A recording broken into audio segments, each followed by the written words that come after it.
Bismillahirrahmanirrahim. Assalamualaikum warahmatullahi wabarakatuh dan salam sejahtera kepada seluruh rakyat Malaysia yang dikasihi sekalian. Hari ini masuk hari ke-128 Perintah Kawalan Pergerakan dan hari ke-42 Perintah Kawalan Pergerakan Pemulihan ataupun PKPP dilaksanakan. Seperti biasa, Polis Diraja Malaysia melalui Task Force Operasi Pematuhan melaksanakan pemeriksaan bagi memastikan pematuhan dilaksanakan oleh rakyat, dan semalam telah melibatkan 2,844 pasukan pematuhan yang terdiri daripada 12,797 anggota dan membuat 64,604 pemeriksaan bagi memantau dan menguatkuasakan pemantauan SOP PKPP.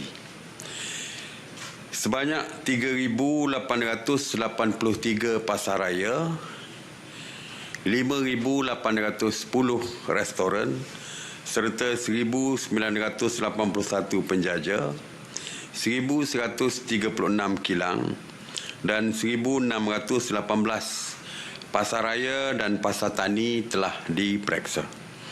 Turut diperiksa adalah 3,938 tempat ibadah serta 1,624 tempat riadah. PDRM telah menahan 121 individu di atas kesalahan engkar arahan PKPP. Daripada jumlah itu, seramai 18 individu telah direman, manakala 103 individu dikenakan kompaun. Kesemua 121 yang telah diambil tindakan kerana terlibat dalam aktiviti melibatkan penjarakan sosial dan juga aktiviti lain yang melanggar SOP. Task Force Operasi Pematuhan PKPP yang diketuai oleh PDRM akan terus mempertingkatkan pemeriksaan serta mengambil tindakan tegas terhadap pemilik premis dan orang awam yang tidak mematuhi SOP PKPP yang ditetapkan. Seperti yang saya katakan bahawa tindakan menasihat dan memberi amaran telah pun berakhir dan pihak polis akan mengambil tindakan yang lebih tegas. Mengenai Ops Benteng yang melibatkan PDRM, Angkatan Tentera Malaysia, Agensi Penguatkuasaan Maritim Malaysia dan Agensi Keselamatan Sempadan Malaysia masih mengawal ketat sempadan negara secara bersepadu bagi menyekat pendatang asing daripada membolosi sempadan negara, terutamanya melalui lorong-lorong tikus. Dari 1 Mei hingga 22 Julai, seramai 2,065 parti, 563 tekong dan 121 penyelundup telah ditahan menerusi Op Benteng, dan juga ditahan adalah 78 bot dan kapal serta 209 kenderaan. Semalam, PDRN juga telah membuat 67 sekatan jalan raya Ops Benteng dan memeriksa 29,830 kenderaan bagi mengekang kemasukan parti, terutamanya di lorong-lorong tikus. PDRM telah berjaya menahan 5 warga negara asing di sekatan jalan raya Ops Benteng di atas kesalahan imigresen. Kerajaan, seperti saya tegaskan, akan terus mengambil tindakan tegas terhadap mana-mana pihak yang cuba membolosi sempadan negara secara haram dan juga tidak akan berkompromi dengan sesiapa sahaja yang bersekongkol dengan penyeludupan ini. Ops sanitasi awam di bawah kawal selia Kementerian Perumahan dan Kerajaan Tempatan sejak 30 Mac 2020 telah melakukan 9,341 ops sanitasi yang merangkumi 134 zon. Semalam, sebanyak 12 operasi sanitasi yang meliputi 11 zon di 3 buah negeri, termasuk 9 operasi di Sabah, 2 operasi di Perlis dan 1 operasi di Pahang. Ops sanitasi ini melibatkan 26 anggota Jawatan Bomba dan Penyelamat Malaysia serta 122 anggota pihak berkuasa tempatan ataupun PBT. Mengenai kuarantin wajib, dari 10 Jun hingga 22 Julai 2020, seramai 23,457 orang rakyat Malaysia telah pulang ke tanah air melalui pintu masuk lapangan terbang KLIA. Daripada jumlah itu, sebanyak 23,378 individu telah diperintahkan untuk menjalani kuarantin di rumah dan 79 lagi telah dibawa ke hospital. Pada 22 Julai 2020, seramai 588 rakyat Malaysia telah pulang ke tanah air melalui pintu lapangan terbang antarabangsa KLIA dan KLIA 2. Seramai 587 individu telah diperintah untuk menjalani proses kuarantin wajib di kediaman mereka, manakala 1 individu telah dihantar ke hospital. Kerajaan memandang serius kepada insiden-insiden ketidakpatuhan SOP kuarantin di rumah yang telah menyebabkan penularan jangkitan COVID-19 kepada ahli keluarga dan juga masyarakat sekeliling.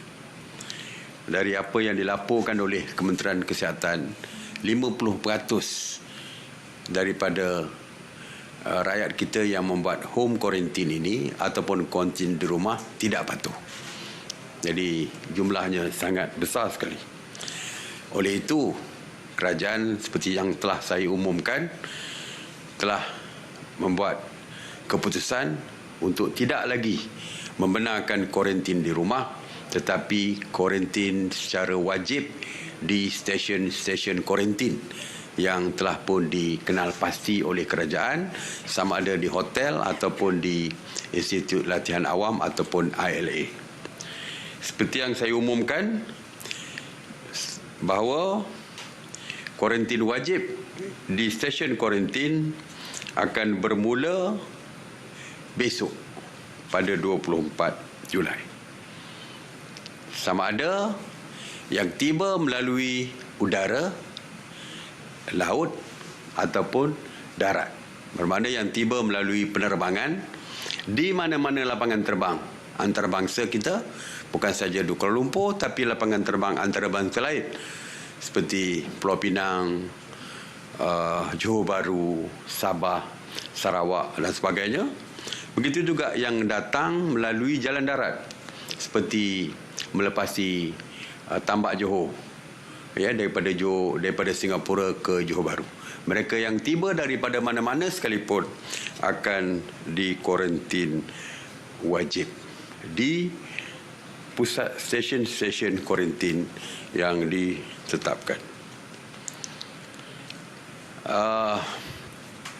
Oleh kerana mereka dikuarantin wajib, jadi kemungkinan mereka, kita telah bersetuju bahawa mereka tidak perlu lagi untuk membuat swab test sebelum kepulangan mereka ke tanah air seperti dulu. Walau bagaimanapun, ianya masih tertakluk kepada peraturan di negara tempat mereka berlepas tersebut. Kalau negara tersebut mengarahkan mereka membuat swab test, maka mereka perlu buat swab test. Dan ia juga bergantung juga kepada syarikat penerbangan yang membawa mereka pulang ke Malaysia. kalau syarikat penerbangan mewajibkan mereka menjalankan swab test terlebih dulu, maka mereka perlu mematuhi peraturan yang ditetapkan. Kerana kalau tidak, syarikat penerbangan mungkin tidak akan membenarkan mereka pulang melalui penerbangan tersebut. Jadi bagi kita dah kata bahawa tidak perlukan swab test lagi kerana mereka akan dikuarantin wajib, tetapi masih tertakluk kepada dua perkara yang saya sebutkan. Dari segi kos perlu ditanggung sepenuhnya oleh rakyat kita yang akan dikuarantin nanti. Ada dua kos harian dan juga kos swab test apabila mereka tiba di tanah air. Mengenai penggunaan bilik, kita bersetuju perkongsian bilik daripada satu keluarga, ibu bapa, suami isteri. Mereka pun dah tak mereka pun tidak diasingkan sebelum pulang. Jadi bila pulang di pusat kuarantin, mereka boleh tinggal sebilik. Begitu juga dengan anak mereka. Jika membawa anak yang berumur kurang daripada 12 tahun ke bawah, mereka juga boleh tinggal bersama dengan ibu bapa mereka. Walau bagaimanapun, jika ingin berkongsi bilik, pihak kerajaan perlu mendapatkan tanda tangan persetujuan daripada mereka terlebih dahulu. Kerana kita takut kalau berlakulah sebarang jangkitan, mereka telah pun memberikan surat kebenaran kepada kerajaan untuk membolehkan mereka tinggal bersama satu bilik dengan keluarga mereka. Manakala bagi pelajar tajaan, kita meminta penaja-penaja untuk membayar kos kuarantin pelajar-pelajar yang terlibat, dan bagi pelajar dari keluarga B40 pula, mereka boleh memohon pengecualian daripada pihak kerajaan. Manakala untuk orang kurang upaya ataupun OKU, kerajaan telah bersetuju untuk mengecualikan mereka daripada sebarang kos bayaran. Tuan-tuan dan puan-puan sekalian, trend jangkitan COVID-19 menunjukkan peningkatan walaupun sedikit. Tapi sudah melihat peningkatan sedikit demi sedikit. Sudah 3 hari double digit, kita mendapati bahawa kos positif 2 angka yang telah lama kita tidak dapat di negara kita. Dulu single digit setiap hari, malah pernah kosong pun jangkitan di dalam negara. Dan Kementerian Kesihatan melaporkan bahawa perkara ini berlaku kerana kurangnya pematuhan sikap rakyat kita yang semakin tidak patuh kepada SOP yang dikeluarkan oleh kerajaan. Sebagai contoh, ada SOP yang telah pun ditetapkan. Apabila menaiki kenderaan awam, kerana tidak ada social distancing ataupun penjarakan sosial di dalam kenderaan awam, mereka mesti memakai pelitup muka ataupun mask topeng muka.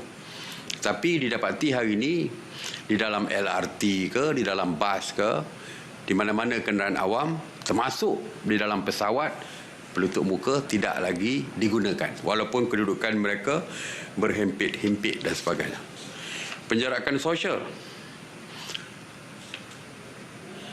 kebanyakannya kalau kita lihat di tempat-tempat awam, penjarakan sosial sudah lagi tidak dilaksanakan.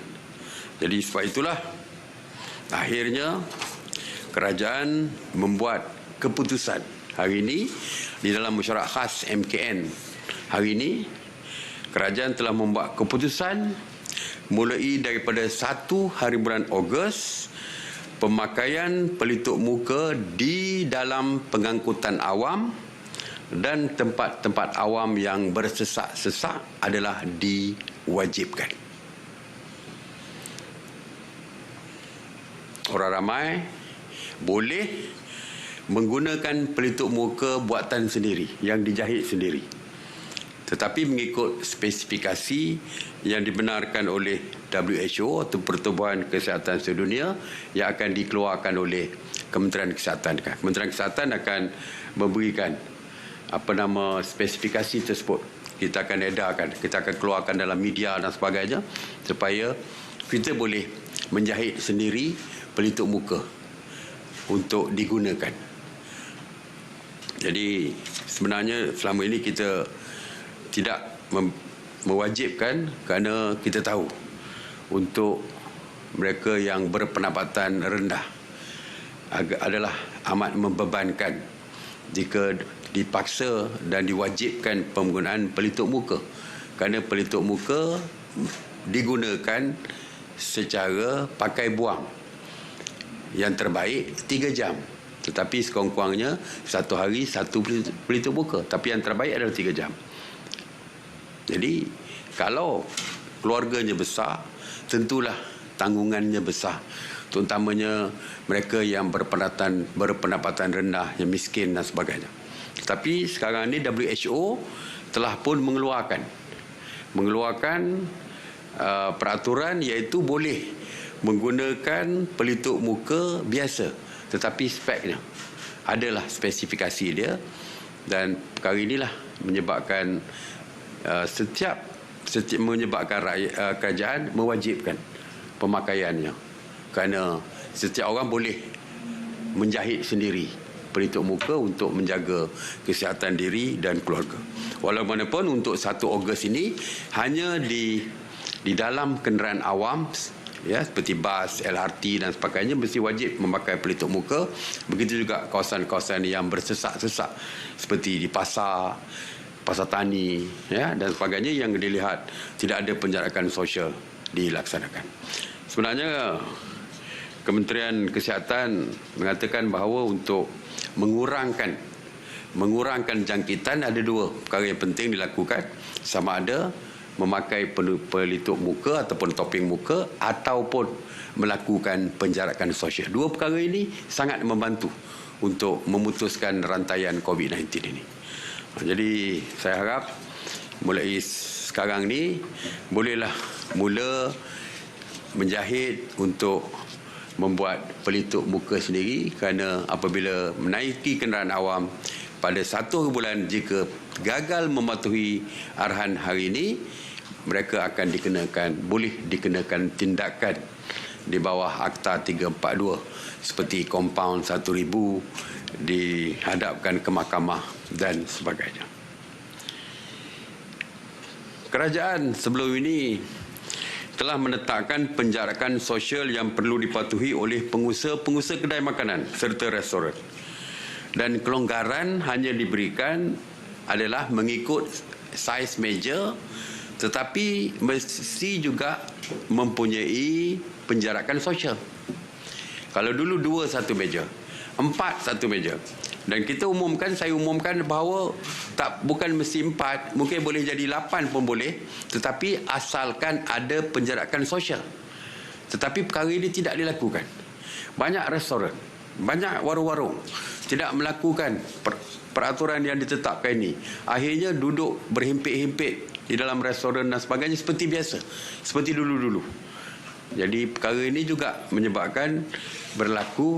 boleh menyebabkan berlaku peningkatan COVID positif ini, dan telah ada kluster restoran. Kalau tak silap saya, di Brickfield ada kluster restoran. Jadi sebabnya adalah kerana tidak mematuhi SOP penjarakan sosial yang dikeluarkan. Jadi oleh itu, kerajaan, pihak polis melalui saranan daripada kerajaan, arahan daripada kerajaan telah bersetuju untuk memantau restoran-restoran di seluruh negara, dan jika didapati melanggar SOP, sama ada daripada pengunjung ataupun pengusaha restoran, tindakan akan diambil dengan setegas-tegasnya, termasuk menutup restoran-restoran yang melanggar SOP tersebut. Jadi saya sekarang bercakap tegas baliklah, kerana terlampau ramai yang tidak mematuhi SOP, yang akhirnya menyebabkan berlaku peningkatan kes COVID positif di negara kita. Dan kalau boleh, kita tidak mahu memperkenalkan semula PKP seperti yang kita perkenalkan pada peringkat awal dulu. Jadi saya harap rakyat terus mematuhi SOP ni, walaupun sekarang ni kata penutup muka hanya dikuatkuasakan pada 1 Ogos secara wajib, tetapi sementara ini saya harap jaga keselamatan diri sendiri. Ramai yang akan balik beraya haji di kampung Aidiladha. Ramai akan naik kenderaan awam, dan ianya raya haji bermakna minggu depan. Sedangkan wajib pemakaian pelitup muka 1 Ogos. Maknanya mereka balik ke kampung nanti belum sampai 1 Ogos lagi. Jadi saya harap mereka sendirilah yang perlu mengambil ketetapan untuk melindungi diri sendiri, untuk mengawal kesihatan diri sendiri. Jadi tolong, walaupun belum dikuatkuasakan lagi, tetapi saya harap patuhilah setiap SOP yang dikeluarkan oleh kerajaan, dan digalakkan pakai pelitup muka di dalam apabila keluar dan berada di tempat-tempat awam. Jadi amalkan kawalan Kendiri untuk terus kekal selamat. Terima kasih. Saya buka kepada soalan. Okey, silakan 5 minit lagi untuk bunyi loceng. Baik Datuk, memperlihatkan pertambahan kluster jangkitan di negara. Apakah kerajaan akan mempertimbangkan pembukaan sempadan negara, contohnya dengan negara jiran seperti Thailand, Indonesia dan Singapura? Adakah SOP khusus akan disediakan oleh kerajaan? Belum lagi. Setakat hari ini kerajaan masih lagi kekal dengan penutupan pintu sempadan, walaupun kepada negara-negara jiran seperti Indonesia, Thailand, kecuali Singapura. Kita mencapai persetujuan apabila kita membenarkan untuk fasa pertama ni, mereka yang terlibat dalam bidang perniagaan boleh datang ke Malaysia dan daripada Malaysia pergi ke Singapura. Tetapi dengan SOP seperti yang telah pun diumumkan sebelum ini. Okey. Datuk Seri, dengan trend peningkatan semula kes positif COVID-19 ni di negara kita, adakah kerajaan akan mempertimbangkan untuk menghadkan jumlah pengunjung di rumah pada Hari Raya Aidiladha nanti? Setakat hari ini tidak lagi. Ya, raya ada lagi seminggu lagi. Kadang-kadang boleh berubah. Seperti saya kata, ianya berubah mengikut masa. Ya, mengikut keadaan situasi semasa. Hari ini, setakat hari ini belum lagi. Sebab hari sebelum ini kita tak menyekat pengunjung datang ke rumah hari-hari biasa. Malam nanti mungkin ramai datang ke rumah kita nak berkunjung. Tapi tiba-tiba raya haji kita tetapkan lain pula. Jadi kita konsisten. Kalau hari biasa boleh berkunjung ke rumah, raya haji pun kita tidak menetapkan untuk menyekat. Oleh mana pun seperti saya kata, situasi mungkin berubah dalam 1 hari 2 hari. Kalau dinasihatkan oleh Kementerian Kesihatan, kalau ada peningkatan kes secara mendadak, kita akan mengubah SOP dan polisi kita. InsyaAllah. Setakat ini okey lagi ya. Alright. Datuk Seri Samsiari Menama, seorang penumpang dalam penerbangan Kuala Lumpur Kuching ialah antara 16 kes terbaru COVID yang dilaporkan semalam. Adakah terdapat keperluan untuk mewujudkan SOP baharu dalam aspek kuarantin melibatkan penumpang dari atau ke Sarawak? Ini juga kebimbangan sama dibangkitkan beberapa ahli parlimen kerana tiada penjarakan sosial dalam pesawat. Terima kasih. Kalau tiada penjarakan sosial dalam pesawat, kita dah kata dah pakai pelitup muka. Okay?